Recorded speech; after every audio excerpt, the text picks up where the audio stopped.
Hello বন্ধুরা, নিজ এলাকার মধ্যে চাকরি খুঁজছেন? আজকের এই ভিডিওটি আপনাদের জন্য খুবই গুরুত্বপূর্ণ হতে চলেছে। একেবারে নতুন আর ফ্রেশ একটি চাকরি, যে পোস্টটির নাম হচ্ছে ডিপিএম। ডিপিএম এর ফুল ফর্ম কি, কোন পোস্ট এক এক করে দেখিয়ে দিচ্ছি। তবে বলে রাখি, এটা কিন্তু আপনাদের এলাকার মধ্যে, নিজ এলাকার মধ্যে কাজটি পাবেন, বা বলতেই পারেন নিজ গ্রাম পঞ্চায়েতের আন্ডারেই কিন্তু এই কাজটি পেয়ে যাচ্ছেন। 18 থেকে আপনাদের যদি বয়স হয়ে থাকে 18+, সেক্ষেত্রে আজকের ভিডিও প্রথম থেকে শেষ পর্যন্ত দেখতে থাকুন। বেতন যেটা রয়েছে 26,000 টাকা আপনারা কিন্তু বেতন এখানে শুরু হয়ে যাচ্ছে আবেদনটি করবার জন্য। আর এখানে বলে রাখি, আমি আপনাদের বলে রাখছি, এটা কিন্তু একটি সেন্ট্রাল গভর্নমেন্টের চাকরি, তবে রাজ্যের মধ্যে বসে আপনাদের কিন্তু কাজ করতে হচ্ছে, ঠিক আছে? বাইরে কোথাও যেতে হচ্ছে না, নিজ এলাকার মধ্যেই কাজটি পেয়ে যাচ্ছেন, এটা হচ্ছে প্লাস পয়েন্ট। এবার আবেদনটি করার জন্য অবশ্যই সক্রিয়ভাবে আবেদন করতে হবে, দেখে শুনে সঠিকভাবে। তার জন্য এখানে 4টি পয়েন্ট রয়েছে, যে কীভাবে আবেদন করলে আবেদনপত্র ক্যান্সেল হয়ে যাবে বা রিজেক্ট করে দেওয়া হবে। তো সেক্ষেত্রে একবার অবশ্যই ভিডিওটি দেখতে থাকুন প্রথম থেকে শেষ পর্যন্ত। আমি আপনাদের বলছি, 26,000 টাকা বেতনে খুব ভালো একটি বেতন, আর নিজ এলাকার মধ্যে যদি কাজ পেয়ে যান তাহলে আর আপনাদের এখানে দেখুন, সবার উত্তরে বলা হচ্ছে সেলফ অ্যাটাস্টেড ফটোকপি পাসপোর্ট মাপের ছবি, এটা আঠা দিয়ে বসাবেন, কোনোরূপ এখানে সেলাই করবেন না। নিচে দেখে চলে আসুন, এখানে আপনারা দেখতে পাচ্ছেন নেম অফ দ্য ক্যান্ডিডেট, পুরো নাম বসাতে হবে। আর এখানে বলে রাখি, অল ওভার ওয়েস্ট বেঙ্গল জুড়ে আবেদন করতে পারবেন। যে ভিডিওটি আমি আজকের এই মাধ্যমে তুলে ধরছি, অল ওভার ওয়েস্ট বেঙ্গল জুড়ে আবেদন করতে পারবেন, মেল ফিমেল সকলের জন্যই কিন্তু এই পোস্ট এখানে রয়েছে। তো এখানে দেখুন, সবার প্রথমে দেখতে পাচ্ছেন আপনার নাম, আর এই সকল ফিল আপ করবেন, প্রত্যেকটি মাধ্যমিক পাস অনুযায়ী ফিল আপ করবেন। নিজের নাম বা father's name, date of birth, এই সকল সমস্ত রকম কয়েকটি গুরুত্বপূর্ণ জিনিস। নিজের নাম দেওয়ার পর এখানে ফাদার্স নেম, বিবাহিত মেয়েদের ক্ষেত্রে মানে মহিলাদের ক্ষেত্রে হাজব্যান্ডের নামও বসাতে পারেন, অথবা চাইলে ফাদার্স নেমও বসাতে পারেন। এখানে দেখতে পাচ্ছেন মাদার্স নেম, আপনার মায়ের নাম বসালেন। জেন্ডার যেটা বলেছিলাম, মেল ফিমেল সকল, যারা মেল মেল লিখবেন, যারা ফিমেল তারা কিন্তু ফিমেল লিখবেন। নিচে চলে আসেন, এখানে দেখতে পাচ্ছেন ল্যাঙ্গুয়েজ নন, আপনি কোন কোন ভাষা জানেন, বাংলা, হিন্দি, ইংলিশ, যা যা ভাষা জানেন সেটা কিন্তু এখানে দিলেন। ন্যাশনালিটি বসাতে হবে ইন্ডিয়ান। ডেট অফ বার্থ এখানে আপনারা বসিয়ে দিলেন, মাধ্যমিক পাস অনুযায়ী আপনার যে ডেট অফ বার্থ রয়েছে সেটা দেখে। এবার এখানে একটু ক্যালকুলেট করতে হবে, 1/9/2024 অনুযায়ী টোটাল কত বছর, কত মাস, কত দিন, সেটা এখানে বসাতে বলা হয়েছে। ম্যান্ডেটারি বলে দেওয়া হচ্ছে, আপনাদের যে মোবাইল নাম্বারটি রয়েছে 10 সংখ্যার, সেটা খুবই ম্যান্ডেটারি, তো এটা পরিষ্কারভাবে বসাবেন। ইমেল আইডি ম্যান্ডেটারি, এটিও কিন্তু খুব ভালোভাবেই বসাবেন। এরপরে দেখতে পাচ্ছেন প্রেজেন্ট অ্যাড্রেস, বর্তমান ঠিকানা যেটা রয়েছে, আপনার হাউস নেম এই সকল যদি না থেকে থাকে, রোড, আপনার রোড মানে চেনার মতো জায়গাটির নাম দিয়ে দিলেন, পুলিশ স্টেশন নামও বসাতে পারেন। এরপর চলে আসবেন ভিলেজের নাম, আপনি কোন ব্লকের আন্ডারে এই কাজটি করতে চান, আপনার সেই ব্লকের নাম, আপনার পোস্ট অফিসের নাম, আপনার পুলিশ স্টেশন, আপনার পিনকোড, আপনার ডিস্ট্রিক্ট, আপনার স্টেট, কমপ্লিট।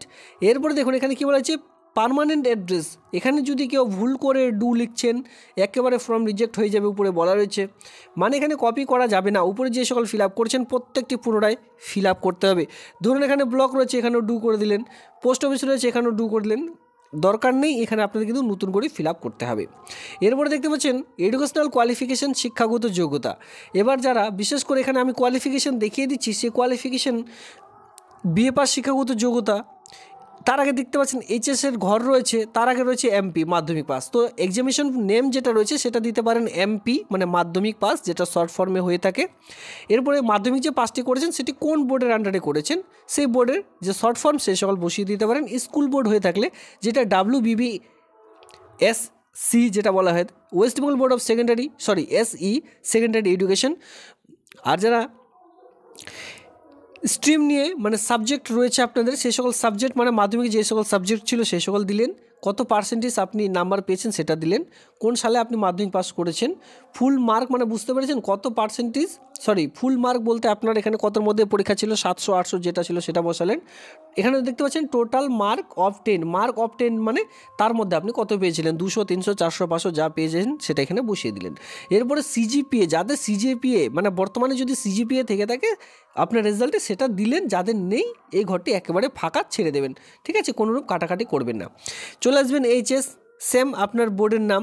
এরপরে আপনি কোন স্ট্রিম নিয়ে পাস করেছেন, আর্টস, সায়েন্স, যে স্ট্রিম নিয়ে পাস করেছেন সেই স্ট্রিম, এর সঙ্গে আপনার সাবজেক্টগুলি দিয়ে দিলেন। সবার প্রথমে ধরুন আপনি সায়েন্স নিয়ে, সায়েন্সের শর্ট ফর্ম বসিয়ে দিয়ে এখানে আপনার সেই সাবজেক্টের নাম বসিয়ে দিলেন, কত পার্সেন্টেজ মার্ক আপনি নিয়ে পাস করেছেন, কোন সালে উচ্চ মাধ্যমিক পাস করেছেন, কতর মধ্যে পরীক্ষা ছিল, তার মধ্যে কত পেয়েছেন, ক্লিয়ার। এইভাবে করে যতদূর কোয়ালিফিকেশন রয়েছে এক এক করে অ্যাটাচ করে দিলেন। এরপরে বলেছে নলেজ ইন কম্পিউটার, অবশ্যই যোগ্যতা প্রয়োজন পড়বে এখানে কম্পিউটারে। তো সেক্ষেত্রে নেম অফ দ্য ইনস্টিটিউশন, আপনার সেই কম্পিউটার সেন্টারের নাম, নেম অফ দ্য কোর্স, আপনি কোন কোর্সটি করেছেন, ডিউরেশন অফ দ্য কোর্স, যারা 6 মান্থ করেছেন 6 মান্থ দিলেন, যারা এখানে 1 ইয়ার করেছেন তারা কিন্তু এখানে 1 ইয়ার এখানে অ্যাটাচ করলেন। এরপরে মার্ক অবটেন্ড, আপনি কত নাম্বার পেয়েছেন, ইয়ার অফ পাসিং, কত সালে পাস করেছেন, ঠিক আছে। এখানে এই ঘরটি অবশ্যই ফিল আপ করতে হবে। নিচের দিকে চলে আসবেন, এই ঘরটি সকলের জন্য নয়, যাদের ওয়ার্কিং এক্সপিরিয়েন্স মানে কোনোরূপ কাজের অভিজ্ঞতা রয়েছে সেটা দিবেন, যাদের নেই তারা এই ঘরটি একেবারে ছেড়ে দিয়ে নিচে চলে আসুন। সিগনেচার ইন ফুল, এখানে আপনার পুরো সিগনেচার, এরপরে ডেট প্লেস দিয়ে এই ফর্মটি জমা করে দিতে হবে নির্দিষ্ট সময়ের মধ্যে। দেখুন বন্ধুরা, সবার প্রথমে লাস্ট ডেট দেখে দিয়েছি। এখানে কি বলা আছে 22/11/2024 লাস্ট ডেট ছিল, ঠিক আছে। এখন চলছে ডিসেম্বরের কিন্তু 19 তারিখ পর্যন্ত সময় বাড়ানো হয়েছে। 19/11/2024 তারিখ পর্যন্ত আবেদন যে সময়সীমা সেটা কিন্তু বাড়ানো হয়েছে। এখনও মানে আপনাদের হাতে কিন্তু সময় রয়েছে প্রচুর, যদি কেউ আবেদন করতে চান এখনও কিন্তু হাতে অনেক সময় রয়েছে, চাইলে আবেদনটি করতে পারেন। লাস্ট ডেট যেটা রাখা ছিল 22/11/2024 নভেম্বরে, যেটা গত হয়েছে 22/11, তো এখনও কিন্তু আবেদন চলছে, আবেদন চলবে 19/12/2024 এই মাসের 19 তারিখ পর্যন্ত সময় বাড়ানো হয়েছে। চলো সেটা প্রুফটা দেখিয়ে দিচ্ছি। দেখুন আমি অফিসিয়ালি সাইডে ইতিমধ্যে চলে এসেছি। এখানে দেখতে পাচ্ছেন advertisement for the engagement of DPM, যেটা পোস্ট আমি বলেছিলাম, download attachment of the details, এখানে ক্লিক করলে এই যে সময়টি বাড়ানো হয়েছে সেই সময়টি কিন্তু এখানে আপনারা দেখতে পারবেন। এখানে দেখুন সবার প্রথমে এই যে স্টার্টিং ডেট 27/9/2024 তারিখে কিন্তু আবেদনটি শুরু হয়েছিল। প্রথম যখন শুরু হয় সেটি কিন্তু সেপ্টেম্বর, ঠিক আছে। এখানে আপনারা দেখতে পাচ্ছেন 27/9/2024 তারিখে শুরু হয়েছে। এবার এখানে আবেদন চলবে, পরবর্তীতে যে সময়টি বাড়ানো হয়েছে 20/12/2024 তারিখ পর্যন্ত সময়টি কিন্তু পরবর্তীতে বাড়ানো হয়েছে, যেটা আমি আপনাদের বলে দিলাম ডিপিএম পোস্টের জন্য অফিসিয়ালি সাইডে। এরপরেও যদি আপনারা অফিসিয়ালি সাইডে সেটি দেখতে চান, এখানে অলরেডি ডাউনলোড করার লিঙ্ক রয়েছে, আমি অলরেডি ডাউনলোড করে দেখে নিয়েছি। এখানে যখনই আপনারা ক্লিক করবেন এর যে সময়সীমা বাড়ানো হয়েছে সেটা কিন্তু লিখিত রয়েছে, ডিএম অফিসের যে সিলস হয় সেটা কিন্তু সেখানে দেওয়া হয়েছে। পরবর্তী পয়েন্টে আপনারা লক্ষ্য করবেন, এখানে বলা রয়েছে যে ফর্মটির সঙ্গে মানে যে অফলাইনে ফর্মেটটি দেখিয়ে দিলাম সেই ফর্মটির সঙ্গে আপনারা আর কোন কোন ডকুমেন্টস অ্যাটাচ করবেন, ABC করে অলরেডি বলা রয়েছে। দেখুন এই কয়েকটি ডকুমেন্টস, মাধ্যমিকের অ্যাডমিট কার্ড, আপনার কাছে অ্যাড্রেস প্রুফ হিসাবে আধার, ভোটার, যে কোনো একটি ডকুমেন্টস, এই সকল সমস্ত রকম আপনার যে কম্পিউটার সার্টিফিকেটটি রয়েছে সেই কম্পিউটার সার্টিফিকেট 1 ইয়ার হোক অথবা 6 মান্থের হোক, যে কম্পিউটার সার্টিফিকেটটি রয়েছে সেটা দিলেন। এরপর যতদূর কোয়ালিফিকেশন রয়েছে মার্কশিট 10-12, যেটা এখানে আপনারা অন স্ক্রিনে দেখতে পাচ্ছেন এডুকেশনাল কোয়ালিফিকেশন 10-12 যতদূর রয়েছে সেই সকল আপনারা এখানে অ্যাটাচ করলেন। এখানে কিন্তু সেই সকলেই বলা রয়েছে। সেই সকল জেরক্স কপি সেলফ অ্যাটাস্টেড করে একটি খামের মধ্যে ভরে তারপরে কিন্তু জমা করতে পারেন, অথবা এখানে কিন্তু সবার প্রথমে বলা হচ্ছে জিমেল করবেন নিজেরাই, ঠিক আছে। আপনারা সুন্দর করে ছবি তুললেন, সেটি একটি PDF ফাইল তৈরি করলেন, সেই PDF ফাইলটি এখানে একটি জিমেল আইডি রয়েছে সেটাও দেখিয়ে দিচ্ছি, সেই জিমেল আইডিতে স্ক্যান করে পাঠিয়ে দিবেন একটি PDFের মধ্যে, যাতে করে একটি PDFের মধ্যে সবার প্রথমে অ্যাপ্লিকেশন ফরম্যাট, এরপরে আপনার অ্যাডমিট কার্ড, এরপরে যেই কোয়ালিফিকেশন রয়েছে যাবতীয় ডকুমেন্টস, আপনার আধার কার্ড, ভোটার কার্ড, এই কয়েকটি ডকুমেন্টস সেলফ অ্যাটাস্টেড করে আপনার একটি মোবাইলের মধ্যে ছবি তুলে সেটা একটি PDFের মধ্যে কনভার্ট করে জিমেল আইডিতে পাঠিয়ে দিলেই আবেদনটি একেবারে কমপ্লিট হয়ে যাবে। এ নিয়ে কিন্তু অলরেডি আমি এর আগের ভিডিওগুলিতে প্রসেস জানিয়ে দিয়েছিলাম যে কী করে PDFটি কনভার্ট করবেন, একটি PDFে কী করে করবেন, সে সকল অনলাইনে গুগলের মাধ্যমে করানো যায়। টোটাল কিন্তু 100 মার্কে আপনাদের রিটেন এক্সামিনেশন থাকছে, যেটা একাডেমিক কোয়ালিফিকেশন 25, ওয়ার্কিং এক্সপিরিয়েন্স যাদের রয়েছে এক্সট্রা কিন্তু 25+ আপনার কিন্তু নাম্বার যেটা রয়েছে সেটা পেয়ে যাচ্ছেন। এরপরে ইন্টারভিউ, শুধুমাত্র ইন্টারভিউ এখানে আপনার থাকছে 15 মার্কের, ঠিক আছে। 15 মার্কের ইন্টারভিউ ঠিকঠাক দিতে পারলে কাজটি পেয়ে যাবেন। তো এখানে দেখে রাখুন, এখানে কিন্তু ডিস্ট্রিক্ট ওয়াইজ একটি রিক্রুটমেন্ট, তবে বলে রাখি অল ওভার ওয়েস্ট বেঙ্গল জুড়ে আবেদন করতে পারবেন। সেটা কি করে প্রমাণ দেখুন, এখানে বলা হচ্ছে the candidate must be Indian citizen, ঠিক আছে। শুধুমাত্র ইন্ডিয়ার নাগরিক হয়ে থাকলে আবেদনটি করা যাবে। The eligibility criteria and other details of the selection post of DPM in given below. পরবর্তী এখানে কি বলা হচ্ছে দেখুন, অল ওভার ওয়েস্ট বেঙ্গলে যদি আপনারা বসবাস করতেন তাহলে আবেদন করতে পারবেন, তবে এখানে কিছু শর্তাবলী রাখা হয়েছে, মানে কোয়ালিফিকেশন যে সকল রাখা হয়েছে সেই সকল কোয়ালিফিকেশন আপনাদের থেকে থাকলে আবেদনটি করতে পারছেন।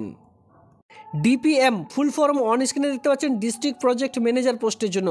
এখানে কিন্তু ম্যানেজার পোস্টে কর্মী নিয়োগের একটা নতুন চাকরির বিজ্ঞপ্তি প্রকাশিত হয়েছে। এজ এবার কী প্রয়োজন দেখুন, 21 থেকে 35 ইয়ার্সের মধ্যে বয়সের ছাড় অবশ্যই এখানে আপনারা পেয়ে যাবেন। আবেদন করার জন্য আপনাদের এসেন্সিয়াল কোয়ালিফিকেশন যেটা প্রয়োজন সেটা কিন্তু graduation and discipline BA pass শিক্ষাগত যোগ্যতা লাগবে, সেটা যে কোনো ডিসিপ্লিনে হয়ে থাকলে আবেদনটি করা যাবে। সঙ্গে 1 ইয়ার কম্পিউটার ডিপ্লোমা যদি আপনাদের থেকে থাকে তাহলে আবেদনটি করতে পারবেন। কোয়ালিফিকেশন একেবারে পরিষ্কার, কী বলা হয়েছে সবার প্রথমে যে বিএ পাস করতে হবে, সেটা যে কোনো স্ট্রিম নিয়ে, সায়েন্স আর্টস কমার্স যে কোনো স্ট্রিম নিয়ে যদি শুধুমাত্র বিএ পাস করে থাকেন, নর্মালি 6 মান্থ অথবা 1 ইয়ারের একটি কম্পিউটার সার্টিফিকেট রয়েছে, তাহলে কিন্তু এখানে আবেদনটি করা যাবে, কোনোরূপ আর অসুবিধা হবে না। এই কাজটির জন্য যে বেতনটি পাবেন 23,500 টাকা পার মান্থ যে স্যালারি, সেটা কিন্তু এখানে আপনাদের প্রোভাইড করা হবে। এবার এখানে দেখুন মিনিমাম 2 ইয়ার্স এক্সপিরিয়েন্স যাদের রয়েছে, বিশেষ করে আইটি গভর্নমেন্ট ফিল্ডে কাজ করবার, তাদের কিন্তু এখানে অগ্রাধিকার পেয়ে যাবেন বা তারা কিন্তু এখানে অগ্রাধিকার পেয়ে যাবেন। তো এই যে কাজটি কোথায় প্রকাশিত হয়েছে দেখুন, এখানে বলা হয়েছে office of the district magistrate Bankura জেলায় এটি প্রকাশিত হয়েছে।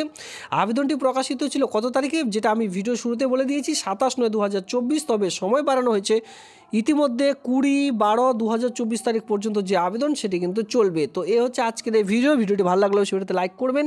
এমনই নিত্য নতুন ভিডিও সবার আগে দেখবার জন্য চ্যানেলটিকে সাবস্ক্রাইব করে দিয়ে সঙ্গে থাকবেন। ধন্যবাদ।